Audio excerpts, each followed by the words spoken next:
Assalamualaikum warahmatullahi wabarakatuh.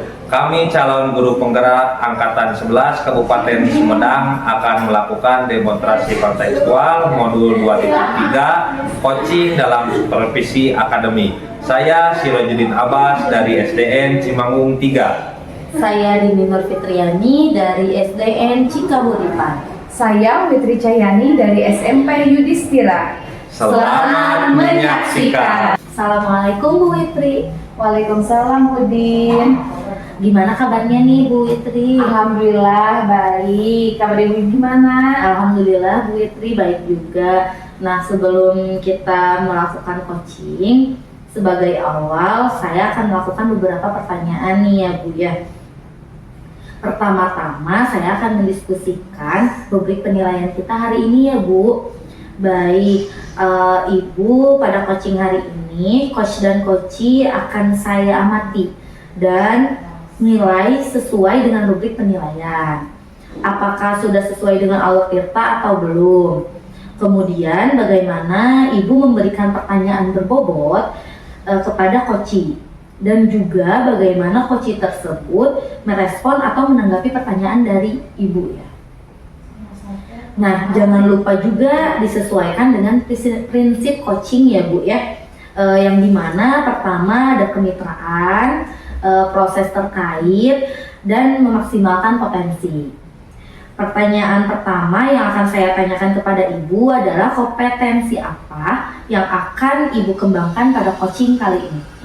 Jadi pada coaching kali ini, kompetensi yang ingin saya kembangkan yaitu yang pertama adalah present, mendengarkan aktif, dan memberikan pertanyaan yang berbobot.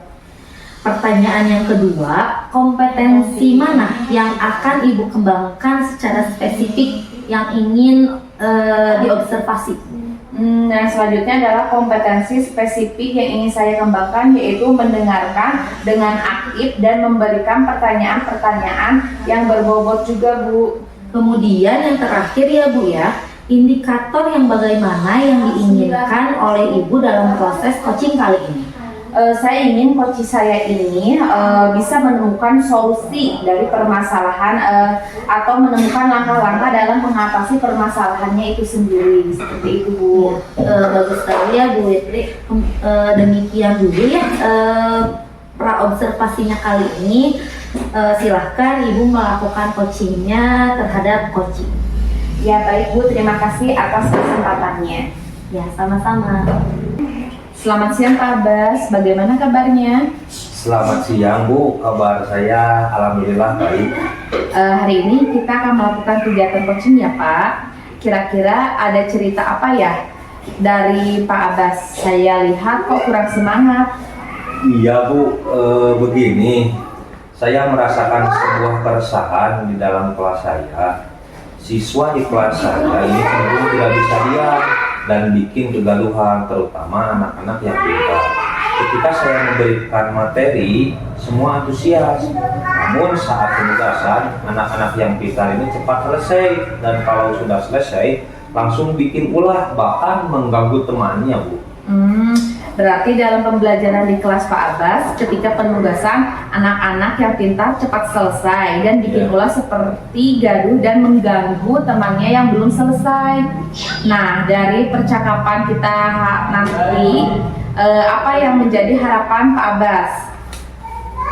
Begini Bu, yang saya harapkan dari kegiatan coaching hari ini, saya menemukan sebuah solusi agar siswa saya kembali tenang dan kondusif Bu.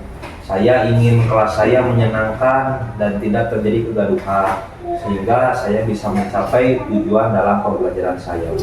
Jadi begitu ya Pak, menurut Bapak kira-kira apa yang membuat siswa tersebut membuat gaduh dan mengganggu temannya, sehingga kelas menjadi gaduh saat penugasan? Mungkin metode pembelajaran yang saya terapkan ini tidak cocok ya Bu, karena saya sebagian besar memakai metode ceramah dan presentasi. Sesekali anak saya suruh untuk presentasi, sehingga anak yang pandai akan terus maju presentasi, sementara anak yang kurang mampu tidak berani maju, sehingga saat penugasan anak pintar akan cepat selesai, dan ketika sudah selesai mengerjakan tugas, anak tersebut bosan dan mengganggu teman yang lainnya. Malah diajak main sesekali Bu. Padahal sudah saya suruh diam, tapi tidak bisa diam. Kadang malah sering izin keluar dengan berbagai alasan. Kalau tidak begitu, kadang malah saya suruh tidur saja daripada mengganggu temannya. Betul Pak, anak-anak yang pandai memang cepat selesai mengerjakan tugas yang sama. Mereka cenderung anak-anak yang aktif dan tidak bisa diam. Sehingga ketika tidak ada tugas yang dikerjakan, dia akan mencari kegiatan lain seperti berulah, mengganggu teman, mengajak teman bermain, atau bahkan sering keluar kelas dengan alasan tertentu.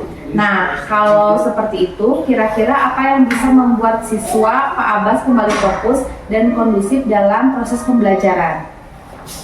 Iya Bu, menurut saya mungkin saya harus merubah metode pembelajaran saya dengan kegiatan berkelompok dengan tim ahli. Begitu ya Bu, sehingga pada saat berkelompok semua siswa aktif dan anak yang pintar bisa berbagi kepada temannya. Pada kegiatan ini, anak yang sudah selesai duluan akan membantu temannya agar bisa menyelesaikan tugasnya. Kemudian, misal dalam memberikan tutor sudah selesai, sedangkan anak tersebut masih tidak bisa diam, mungkin saya bisa memberikan pengayaan sebagai pendalaman materi untuk anak tersebut. Iya Pak, kalau itu saya setuju karena dengan menggunakan model tutor sebaya itu bisa meminimalisir kegaduhan yang dibuat anak tersebut sehingga kelas itu bisa kondusif. Begitu ya Pak. Nah, tadi Pak Abbas mengatakan bahwa menurut pandangan Pak Abbas, anak-anak yang pintar tadi tidak bisa diam.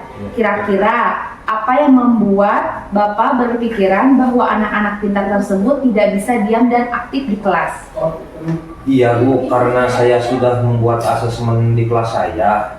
Bahkan anak-anak di kelas saya ini banyak anak-anak yang kinestetik atau anak yang memiliki keterampilan gerak untuk memunculkan ide-idenya atau tidak bisa diam lah, barangkali seperti itu Bu.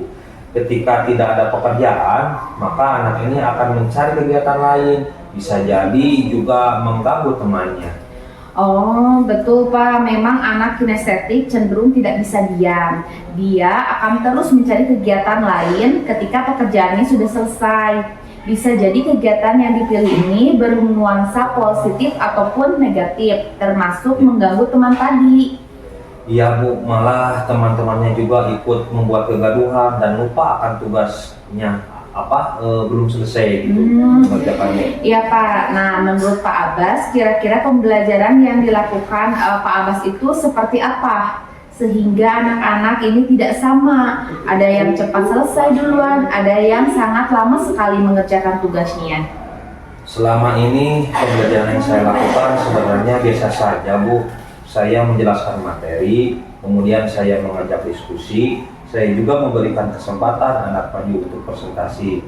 Mungkin karena sering maju presentasi, selalu saya tunjuk anak-anak yang pandai saja, sehingga anak yang pandai semakin pandai dan yang kurang pandai menjadi takut.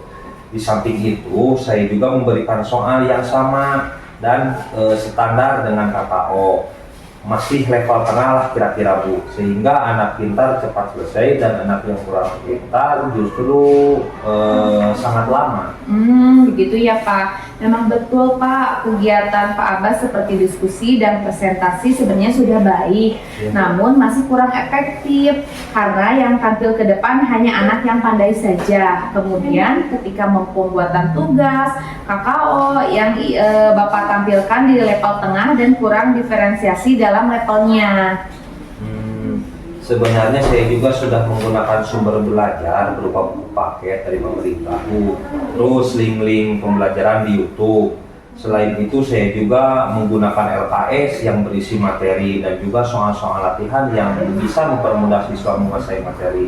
Tapi anak-anak tingkat pemahamannya masih jauh berbeda Bu. Oh, saya setuju Pak, itu bagus sekali.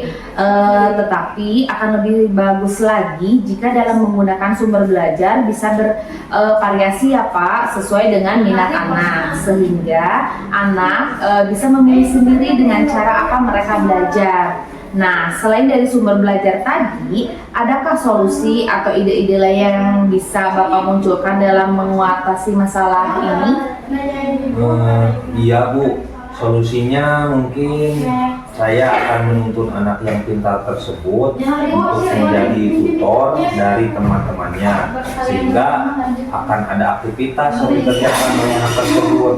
Saya juga akan membuat media pembelajaran yang lebih menarik dan alat peraga Bu. Bagus sekali Pak, saya setuju.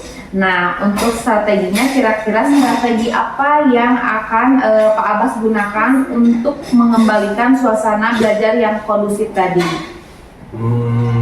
Strategi yang akan saya kerjakan adalah saya akan memberikan tuntunan kepada anak yang pintar supaya bisa menjadi tutor temannya. Kemudian saya akan menyiapkan serta memberikan kebebasan anak untuk memilih sumber belajar yang mereka inginkan, serta penggunaan media pembelajaran yang menyenangkan.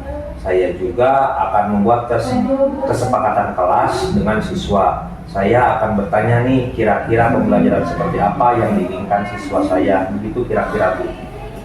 Bagus sekali Pak, saya setuju dengan strategi yang akan Pak Abbas terapkan. Memang betul pembelajaran itu harus berpihak pada siswa, sehingga pembelajaran juga bisa sebisa mungkin ya Pak ya, menyenangkan bagi siswa. Nah, kira-kira kapan strategi ini akan Pak Abbas laksanakan? Secepatnya Bu, kira-kira mungkin minggu depan saya akan segera melaksanakan pembelajaran yang berpihak pada Oh ya, Pak Abbas, kira-kira adakah keterlibatan orang lain dalam melaksanakan strategi ini, Pak Abbas dan peserta didik? Iya ada Bu, saya akan meminta bantuan teman saya yang ahli lah dalam membuat media pembelajaran yang menarik. Lalu saya juga akan berkolaborasi dengan rekan-rekan saya Bu terkait teknik-teknik penugasan kelas, apalagi murid-murid saya ini sangat beragam Bu.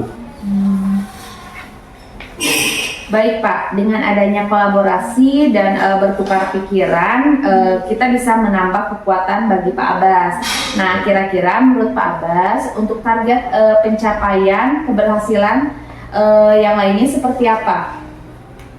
Pencapaian keberhasilannya saya katakan kalau 80%, 90% siswa bisa kondusif dan berhasil menyelesaikan tugas. Maka bisa dikatakan pembelajaran saya berhasil dengan strategi baru. Nah, bagus Pak Abbas, mudah-mudahan berhasil ya Pak. Nah, sekarang apa yang menjadi komitmen terhadap rencana tersebut? Saya berkomitmen akan belajar metode pembelajaran yang efektif, menggunakan sumber belajar dan media yang diminati oleh siswa, dan juga akan membuat kesepakatan kelas mengenai pembelajaran yang menyenangkan bagi mereka Bu. Baik Pak, saya setuju. Nah, kira-kira dukungan seperti apa yang Bapak butuhkan untuk melaksanakan komitmen tersebut? Dukungan yang saya butuhkan, kira-kira saya membutuhkan beberapa referensi baik dari buku ataupun teman-teman tentang metode pembelajaran yang efektif. Saya juga butuh saran nih dari teman-teman tentang sumber belajar dan media pembelajaran yang menarik, terutama sesuai dengan perkembangan zaman anak sekarang Bu. Saya juga membutuhkan dukungan dari murid-murid tentunya. Kira-kira pembelajaran yang bagaimana yang mereka inginkan Bu. Iya Pak, itu ide yang sangat bagus sekali. Terima kasih Pak Abbas. Secara tidak disadari Pak Abbas sudah mendapatkan solusi untuk permasalahan dari Pak Abbas sendiri. Saya hanya mendoakan mudah-mudahan rencana aksi Pak Abbas bisa berhasil dengan baik dan tercapai sesuai harapan yang Bapak inginkan.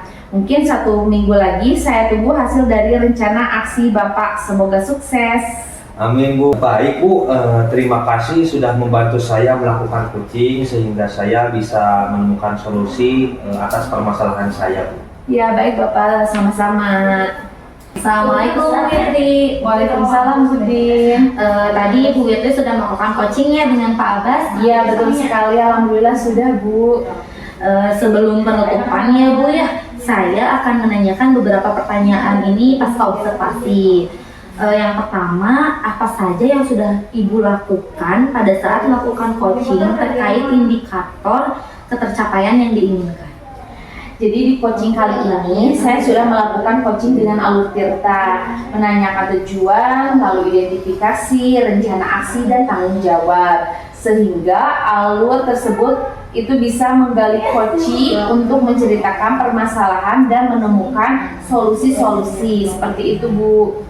Oke Bu, menurut saya sebagai observer, tadi proses coaching yang sudah Ibu lakukan sudah baik dan juga proses alurnya itu sudah sesuai dengan alur tirta dan juga sudah berusaha menggali dengan memberikan pertanyaan-pertanyaan yang berbobot sehingga tadi coaching bisa menemukan solusi dari permasalahannya dan juga coaching tadi sudah dilakukan ya sesuai dengan prinsip coaching. Pertanyaan terakhir ya Bu ya, kompetensi apa lagi yang ingin Ibu kembangkan berdasarkan hasil melakukan coaching yang barusan dilakukan, Bu? Jadi kompetensi yang ingin saya lakukan yaitu dengan cara lebih memahami lagi proses alur tirta sehingga nanti dapat melakukan coaching lebih baik lagi Bu untuk rekan-rekan yang lainnya. Bagus sekali Bu, semoga kedepannya kita bisa melakukan coaching dengan lebih baik lagi ya Bu ya. Ya amin amin Bu. Demikian observasi kali ini, semoga bermanfaat bagi kita. Saya tutup. Assalamualaikum warahmatullahi wabarakatuh. Waalaikumsalam warahmatullahi wabarakatuh. Demikian demonstrasi kontekstual yang kami lakukan. Semoga bermanfaat. Dan dapat menginspirasi. Salam dan bahagia, guru penggerak.